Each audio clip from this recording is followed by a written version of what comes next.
বুদ্ধিমত্তা ও জ্ঞান যখন বৃদ্ধি পায় তখন লবণের স্বপ্ন দেখা যায়। স্বপ্নের মধ্যে লবণ দেখলে বুঝবেন জীবনে চলার পথে সমস্ত রকম সমস্যার সমাধান এবার হয়ে যাবে। লবণ খেতে দেখলে মানসিক ও শারীরিক সমস্যার সমাধান অবশ্যই হবে।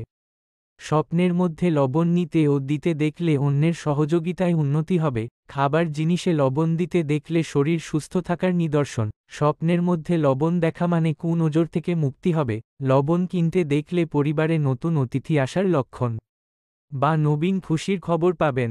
অতিরিক্ত লবণ দেখা মানে সমস্যা বৃদ্ধি ও রোগের উৎপত্তি হওয়া বোঝায়।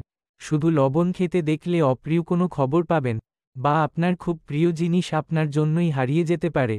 লবণের পাত্র পড়ে যেতে দেখলে ঝগড়া ঝাঁটিতে জড়িয়ে পড়ার লক্ষণ। লবণ চুরি করে খেতে দেখলে দাম্পত্য সুখ থেকে বঞ্চিত হওয়া বোঝায়। খাবার জিনিসে লবণ দিতে দেখলে পরিবারের সদস্য সংখ্যা বৃদ্ধি পাবে। বন্ধুরা, এই ছিল স্বপ্নের মধ্যে লবণ দেখার ব্যাখ্যা।